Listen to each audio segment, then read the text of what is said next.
যারা সামান্য পাথর রক্ষা করতে পারে না তারা কিভাবে একটা ফ্যান নির্বাচন দিবে? এটা বাংলাদেশের একটা পর্যটন কেন্দ্র, এটা একটা নিদর্শন আল্লাহ তাআলার। এখানে মানুষ এইগুলো দেখার জন্য যায়। এটা একটা রাষ্ট্রীয় সম্পদ, জনগণের সম্পদ। আমরা এই সরকার কিছুই রক্ষা করতে পারছেন না। তারা আসলে মানে সরকার দাবি করেন কার্যত অকার্যকর সরকার, জননিরাপত্তা, রাষ্ট্রীয় সহায় সম্পদ কিছুই রক্ষা করতে পারছেন না। যুক্তরাষ্ট্রের ১ নম্বর জিম চেইন গোল্ড জিম এখন আবারও বাংলাদেশে। বসুন্ধরা আবাসিক এলাকা ও বসুন্ধরা সিটি শপিং মলে। ব্যাংক কিছু রক্ষা করতে পারছেন না, অর্থনীতি রক্ষা করতে পারছেন না, করার সেটার যোগ্যতাও নয়, ইচ্ছাও নাই। কারণ হচ্ছে যে তারা পক্ষপাতদুষ্ট। তারা যারা এই সিলেটের পাথর চুরি করেছে সেখানে বর্তমান সরকারের প্রশ্রয়াধীন, তাদের পৃষ্ঠপোষকতা প্রাপ্ত রাজনৈতিক দল জড়িত, পুলিশ নির্বিকার, এখানে আইনশৃঙ্খলা রক্ষাকারী সকল বাহিনী নির্বিকার, সবার সামনেই এভাবে সেখানে আমাদের ইসলামী বিপ্লবের স্থানীয় শাখা আছে, আমাদের শাখা সেটাকে রক্ষার চেষ্টা করেছিল, প্রতিরোধ করার চেষ্টা করেছিল।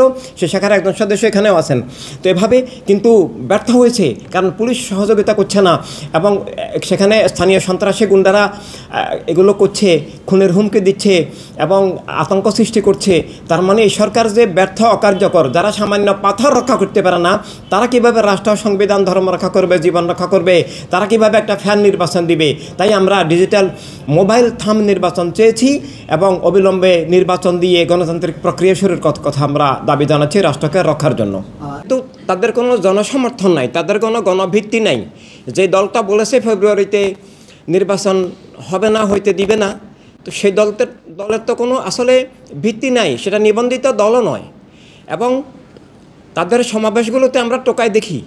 আমরা কাকে হেয় করে টোকায় বলছি না, কিন্তু সমাজ বর্তমানে যেভাবে বলা হয়, এভাবে বস্তি থেকে ভাড়াটিয়া মানুষ এনে যারা সমাবেশের নামে প্রদর্শনী করে জনগণকে ধোঁকা দেয়, তো সেই দলের ভিত্তি নেই। এবং আরও একটা দল আছে যাদের কোনো একটা আসনেও নির্বাচিত হওয়া সম্ভব নয়, জঙ্গিবাদী, উগ্রবাদী দল।